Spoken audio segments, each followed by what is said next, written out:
Hi, it's Patty.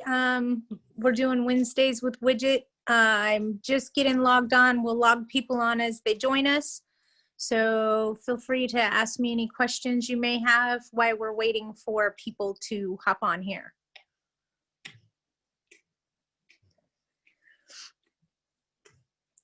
We're super early.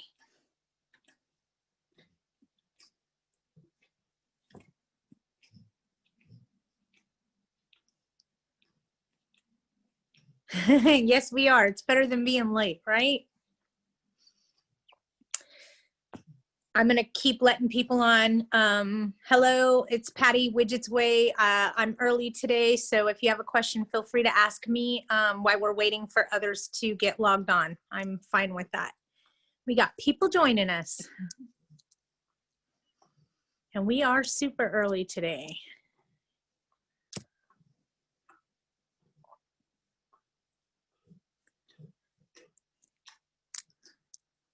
More people are coming. If anybody has a question, let me go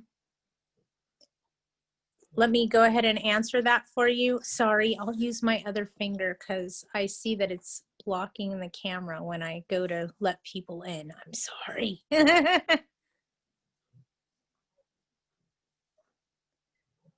But if you have a question while we're waiting for it to get closer to 12, go ahead and unmute yourself and ask away.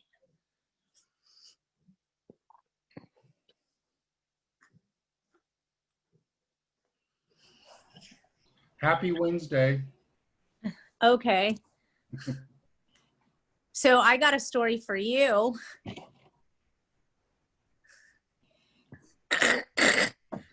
Yesterday, Fast Eviction Service called me and they told me, hey, you know, we got a lot of calls coming in. We got a lot of stuff going on.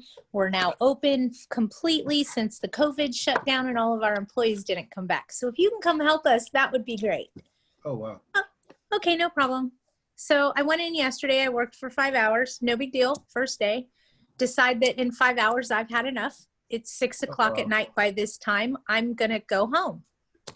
I get hit in my car on the northbound freeway going up Cajon Pass, and the person takes off. Oh, no. It's okay. I followed them. I got them to pull over. It was 2 young girls. Oh, my God. So I might make Widget's Way a little short today, just so everybody knows. I need to go to the doctor, drop my car off, pick up my rental. I got a lot of moving parts today in my own personal life. And I'm not saying that anybody else's moving parts aren't important, but just so everybody knows, if I seem a little short today, that would be why. I hurt. Literally, you're moving parts. I mean, And it's funny because when you get in an accident, the adrenaline's so high for like the first 15 minutes, you don't really notice it. But then as you sit and calm down and relax, you notice it. And I'll tell you, when I went to drive away from the accident, as soon as I went to change lanes to the right for the very first time and check over my shoulder and turn my head, I was like, oh no. So I'm feeling it today, and it's only day 1. So I can imagine what day 3 is going to be like. Well, thankfully you found, you have, you know who they are, because I know that happened to me a little while ago. And I, like you said, the first 15 minutes, I didn't know what to do first, and they ended up getting away. And so I had to pay the deductible, and it was a couple $1,000 damage and everything else. But I didn't know what to do. And they said, oh, you needed this and this and that. I'm like, hell, I'm barely thinking. I was just barely thinking, let alone Yeah. Well, I didn't know it was a female at the time. They got 200 yards in front of me before I realized that they weren't stopping or pulling over or trying to get off the freeway. Nothing. They were gone. And I'm like, oh, no. Being a property manager for so long, I am a seeker of accountability, okay? And that's all I was looking for, is accountability. Nothing more, nothing less. So we'll go ahead and get started. I'll keep letting people in as we need to, and they're coming. Bear with me because they're coming. I know we're getting quite a bit of questions regarding AB 3088. Winter, I see that you joined us as well. Thank you for that. Um, this is what I have to tell everybody. Please pay attention, okay? Document your late rents by serving the 15-day notice to pay rent or quit, but know that your chances of being able to enforce that if they don't pay are questionable. And I say that they're questionable because there's no case law regarding the 15-day notice yet. This is new. They're writing the rules as we go along because we've never had a global pandemic before. That being said, document that money, but it's going to be really hard to go after that money until about March is my guess. So my opinion, only my opinion, is document it, get those 15-day notices served. I'm sorry, I'm letting people in. I apologize. Get those 15-day notices served. If you're not capable of doing them yourself, because they are a little bit more complex, please contact your legal counsel. Make sure you have them in there, because I think when we go to collect, when this is all said and done, at the very end of the day, it's going to matter whether or not we serve those 15-day notices. So do that work. But if you have somebody you need to get out, get them out on cause. Right now, we have more teeth with them violating the rules than we do with them not paying us. Also, be mindful. If you got a forbearance, and I'll repeat this in simple English terms, if you got a forbearance, you have to wait until your forbearance expires before you pursue your tenant for non-payment. Simply said, if your lender is giving you an extension or extending your loan or deferring your payments on your mortgage, you cannot pursue the tenant until after that forbearance expires. Everybody got me? Okay, if anybody has any questions, you let me know. But another key to 3088 is if you got a pause from the mortgage company, you have to give that same pause to your tenant, for lack of a better way to explain it. Simply said.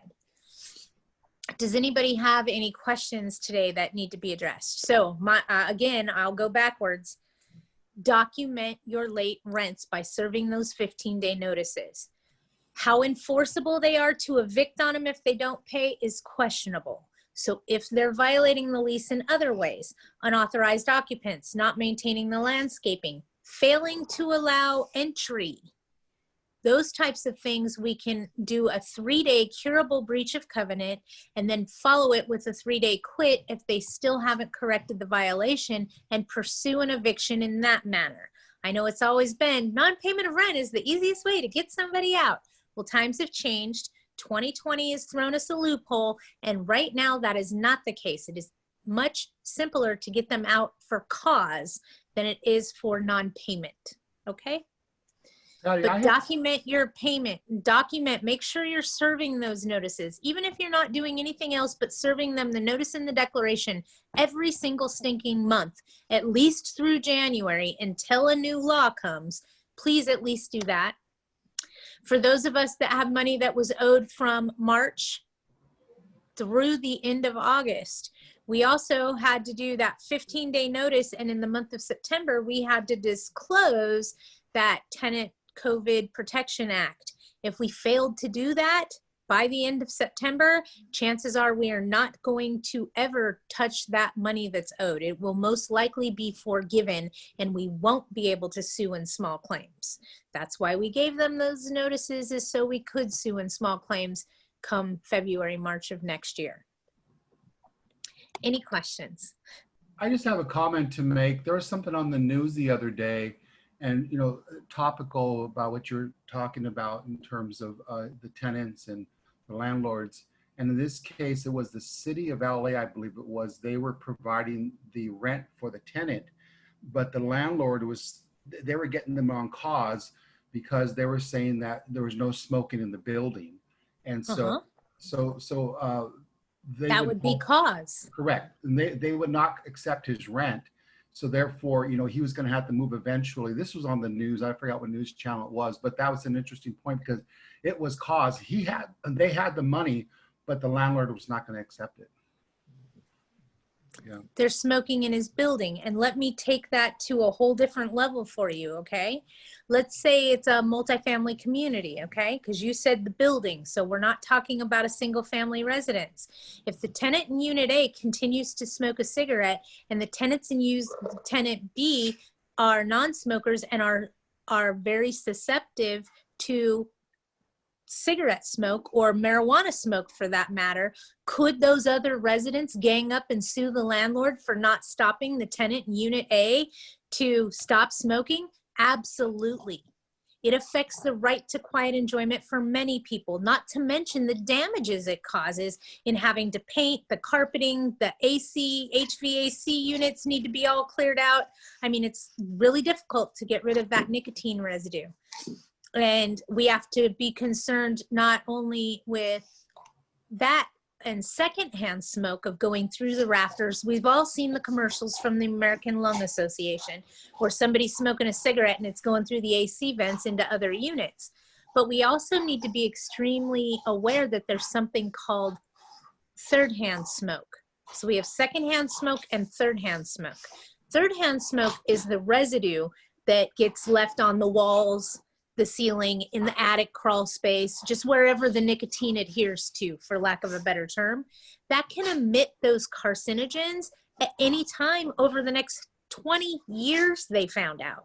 So we have to be extremely careful when it comes to smoking. If it's non-smoking, then it needs to be non-smoking, and that needs to be enforced. If you're trying to get your tenant out because they're not paying you rent and they're smoking in a non-smoking building, they just paved the road for you. Drive down that one. My dog is being boisterous. I apologize.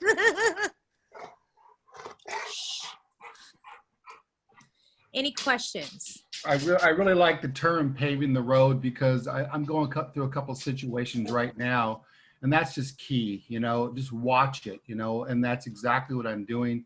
And thankfully, it's, you know, we have to be strategic and have a plan because whatever knucklehead is the conductor, we'll let them, I suppose, hang themselves. Well, that's all we can do. Right. Somebody asked me, isn't there justice anymore? And I said, well, no, it's actually just us at this point. And it's just a very vital change for the industry. I mean, it's been so easy. Oh, they didn't pay us. They just gave us the ammo to evict them. And the reality is now that's changed. That has changed gears. It used to be the easiest way to get someone out was non-payment of rent. That is not the case currently. And for all of you that are getting frustrated with your legal counsel, I have this to tell you. Everybody that owns investment property in California are currently contacting their legal counsel. Every attorney's office that I'm aware of, their phones are just ringing off the hook and it's hard for them to keep up. So please don't get frustrated. Send them an email and be a little bit understanding to the volume that they're now getting. At some point, they made it sound like we were going to be able to evict for non-payment of rent starting October 5th. And then that September law, AB 3088 came out and they threw us another curveball. Do I think there'll be more curveballs in the future? This is California, folks.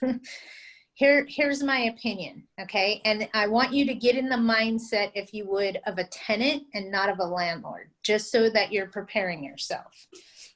If 25% of all the rent owed from September through the end of January is due by January 31st, when does the other 75% become due? Never. Well, February 1st, according to the way that the documents are written. So, hold on. We're talking about God knows how many months of rent. We'll do the math.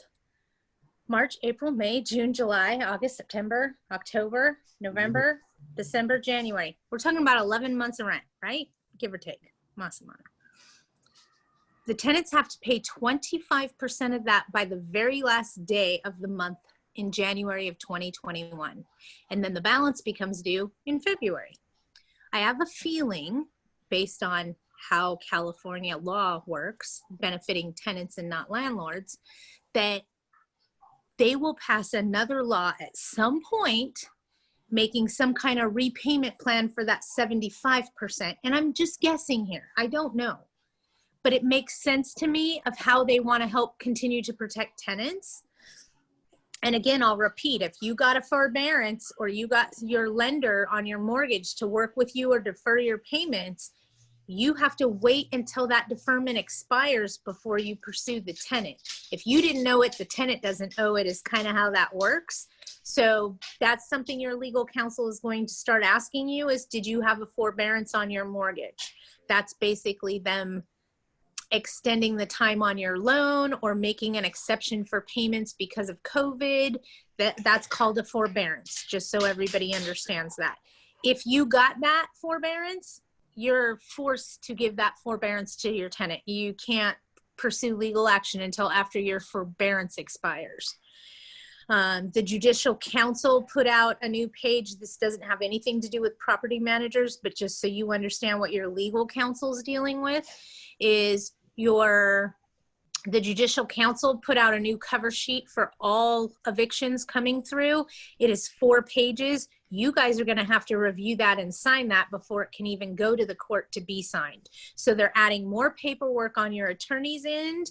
They're adding more process and procedures to go through the court process.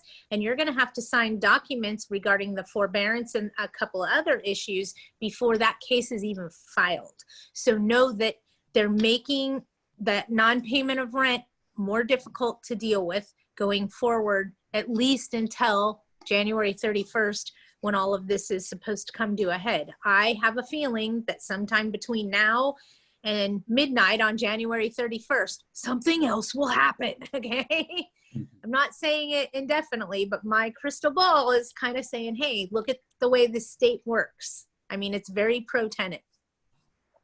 Anybody else have any questions, concerns, things that I can help them with? Nobody terminate tenancy right now. Not a non-renewal lease, no 30 days, no 60 days. Real hard to evict on those. So if you need to get them out, cause is going to be your best way. So if they're not maintaining the landscaping, the grass is dying, their units are filthy, they don't allow you access, they have unauthorized occupants, they have unauthorized pets. I list those 2 last because they're the hardest to prove. Failing to allow entry is easy to prove, or easier, I should say. Not that it's easy, but it's easier. When you get into additional occupants or unauthorized occupants, you have to provide quite a bit of proof to that. When did you see them there? You need to start documenting dates, times, make sure you have witnesses to those unauthorized occupants. If you're gonna mess with an unauthorized pet, please heed my warning, okay? They could at any time say that it's an emotional support animal and provide that documentation all the way up into the court date in front of the judge, and they will most likely dismiss the case at that point, because it's an emotional support animal, service animal, therapy animal, yada, yada, yada. So if you're going after an animal, make sure it's like they have 30 dogs on the property or something that's just outrageous. Otherwise, that's probably not going to be most likely successful. I would go, if it were me, I would serve a 24-hour notice. We haven't talked to these tenants. They're not paying us. They're not reporting what needs to be done at the property. So to be a good landlord, we need to go in there and make sure there's no habitability issues, preventative maintenance, things like that. I would serve a 24-hour notice and get in there. If they don't let you in, they're paving that road. If they let you in, there's repairs that need to be done, make them. I know they're not paying you the rent, but you still have an obligation to provide habitable premises. If you fail to do that, guess what? They don't owe the rent. Okay, so lots of moving parts here, lots of moving pieces. I am going to get together with Fast Eviction Service and probably do a webinar next week, which includes quite a bit of their members, just to help answer all of these questions, just so you guys know. So if all of a sudden we have a bunch of new faces on and everybody's like, who is that? Just know that I'm trying to work with them to help get you the best information, the most current information, the most updated information. And we, as landlords and owners and property managers, know about these laws changing when they change, and we hear about them so that we can ask those questions.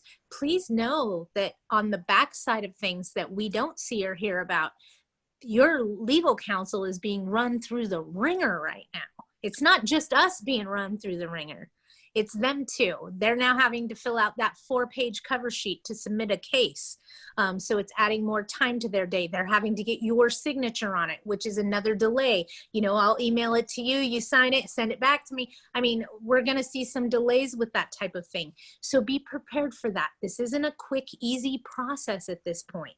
Courts have just opened up. They're back functioning. And I have this feeling that it's going to take some while to get into the groove, okay?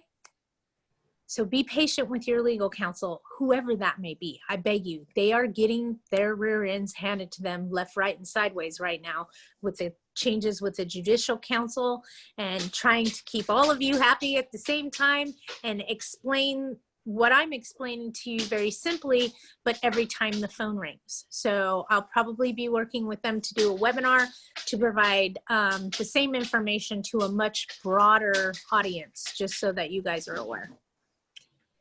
Anybody have anything that they want to bring up or talk about? Just a quick comment on based on what you're talking about. So do you know anything about the courts, or if they're pretty much backlogged right now? They opened on the 5th. Today is the 7th, sir. In that time period, yesterday, they got a notice from the Judicial Council that they now have to have a 4-page cover sheet on the front of all of their cases. So there's people in the law firm typing cases, e-filing cases. They had to freeze yesterday and stop because the Judicial Council changed the rules on them. So now they're having to go back. So if you filed anything between the 5th to yesterday and they're telling you now, oh, I can't file it, I need this, don't get upset with your law firm. They're changing the rules on them just as much as they're changing the rules for us. Okay, so we got to realize we're not the only people fighting this battle. Okay, it's coming at everybody from every angle. So if, again, you see a delay, a pause, hey, we need you to read this, review it, make sure it's correct and sign it, please understand that is the Judicial Council changing the process and procedure that the attorneys and so forth, and the courts for that matter, need to follow. Thank you. No problem. Yes, Jackie. Yes. Anyways, is there one form that we were supposed to notify, serve all tenants, even though they were paying rent? I was looking at all these forms. Can I ask you a question?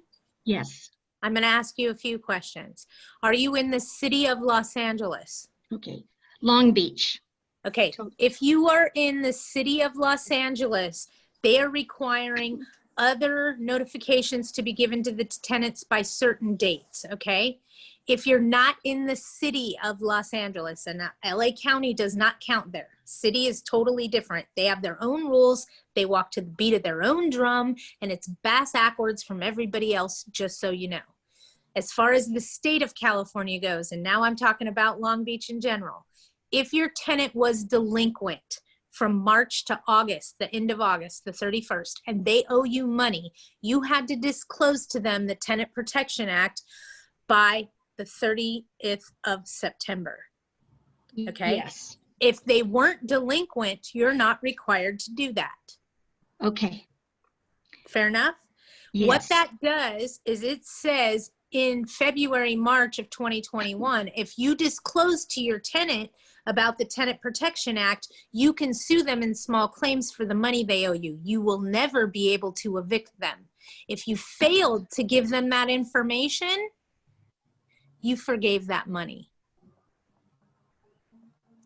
Okay? Okay.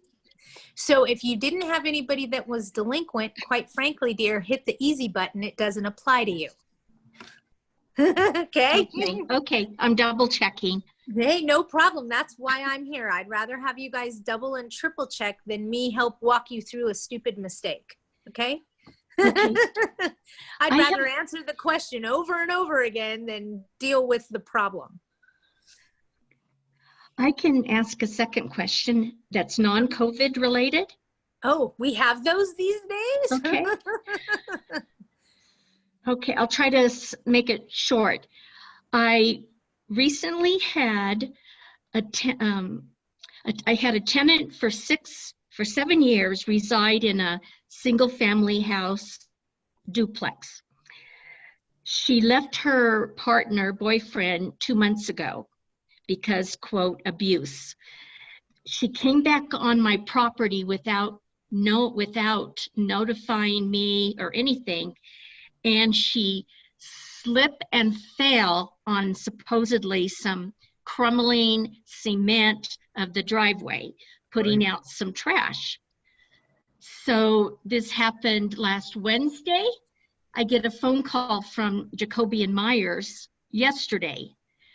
So she's pursuing a lawsuit. And so I don't know what she wants. And I declined to speak with the law firm. And she doesn't have a job. She has free medical care, disability. She got low income housing, her own place. So I'm gonna try to deal with the law firm and say, she was trespassing. No. Okay. As nicely as I could say this, until you're served with a lawsuit, Okay.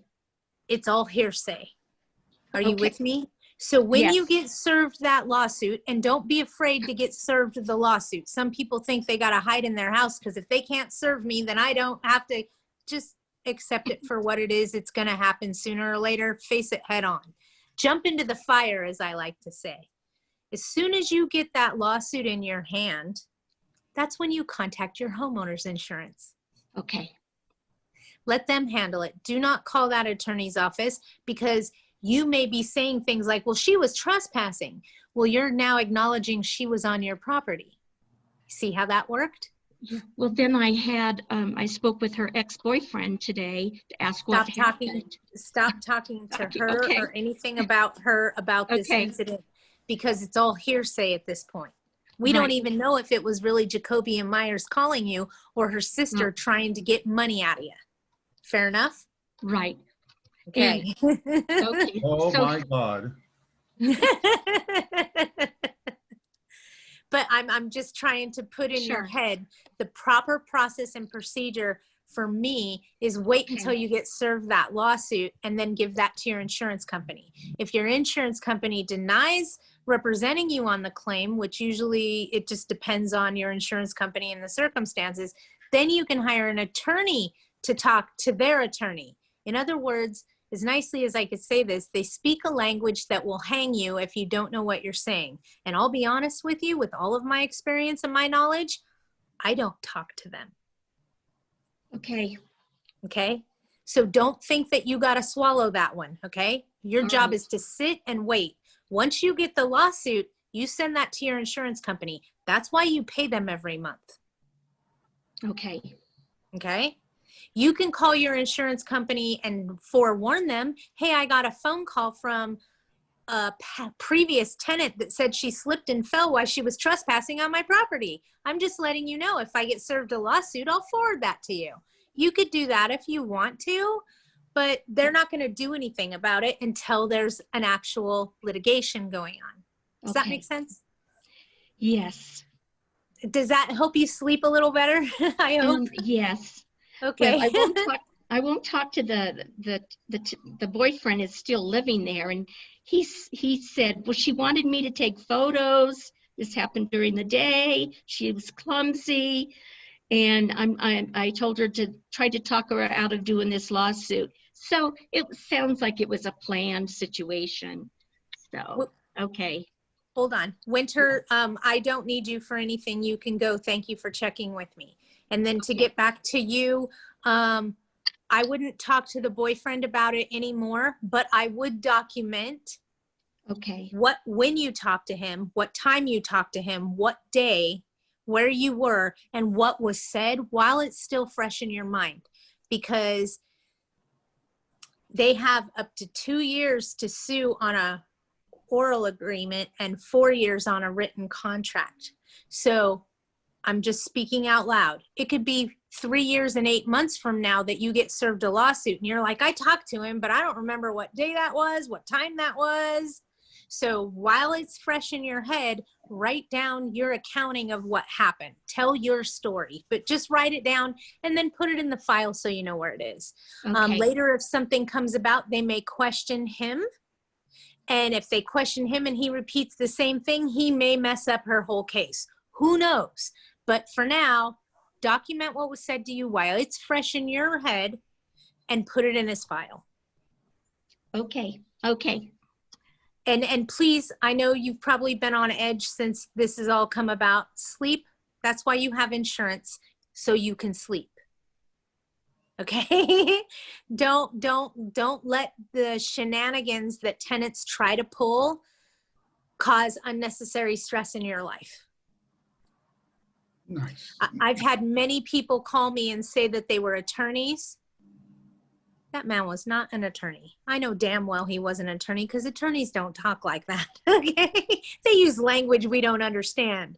I had a conversation once with a tenant attorney that had called to speak to me. And I told him, sir, I can't speak to you regarding this matter. You're going to have to talk to the legal counsel. Well, that's why I wanted to talk to you. We want to see about settling out of court so we don't have to go through that whole damn process. Attorneys don't talk that way. So I'm like, okay, well, go ahead and send me whatever you need to send me and we'll go from there. Thank you and have a nice day. Click. You don't know who that person is on the other end of the phone. You don't want to give them information that's going to harm you later or be used against you. You don't even know who's calling. So be careful, be cautious with those things. Sometimes when humans are doing something they shouldn't and trying to retrace steps or come up with fictitious things, we don't want to feed into that unnecessary drama. Until it's a lawsuit, it honestly doesn't matter. Fair enough? Well said. Don't get caught up in the drama. That's all I'm trying to say. And I do something all the time, and you guys laugh at me every time I tell you this. I do this. I don't know if you can see me. I pinch my finger this way or this way. You'll see me do it if I'm ever on stage talking and I ask someone a question and they're telling me the story. You'll see me pinching my finger. That is me reminding my brain to keep my ears open and my mouth shut. I do it in court, just so you know. I sit there and do this while they're talking to me because I want to go, but I also understand that that verbal vomit can and will be used against you. It also makes you look bad and not professional, especially when you do it in a courtroom. The calmer you stay and pinch yourself to keep your mouth shut while she's saying all these ridiculous things that never happened, wait till it's your turn to talk. And I've said all kinds of things to a judge. One of them was, I'm sorry, I think this woman is sadly mistaken because I don't recall any of these conversations and I don't have any short-term memory loss. So it's sometimes they embellish. They're going to do that. Sometimes they embellish before it even becomes a lawsuit. I mean, we've all heard it. I'm going to sue you. I'm going to sue this. I'm going to sue. We hear that. That's just them being boisterous. Could they have a sister or somebody call and try to make a settlement with you out of court? Yes, absolutely. Don't bite into that. Okay. If it actually is something, I'll tell you right now, I worked for the law firm for 4 years. I'll tell you right now, if the law firm is going to sue you, you will know. You will be served a lawsuit. It's what it is. And that's why you pay your insurance every month. So again, don't lose any sleep over this. She could just be mad because she doesn't live there anymore. Who knows? But don't feed into it. Don't dive into it. Don't poke at it anymore. It's hearsay until you're proven otherwise. Fair enough? No drama.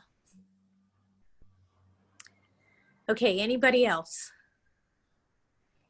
If not, I'm going to go get a rental car, put my car in the shop, and probably take myself to the doctor. Because I have a headache, too. Stay safe. Yeah, stay off the freeway, especially when people are playing bumper cars. Duly noted. It's okay to play bumper cars when you're under 10. Yeah, no bumper cars when you get my age. It's not fun. Right. Okay, thank you. Oh, anytime you guys, and if you need anything, feel free to reach out to me. I'd be more than happy to assist. Thank you. All right. You guys have a great day. Bye. Bye.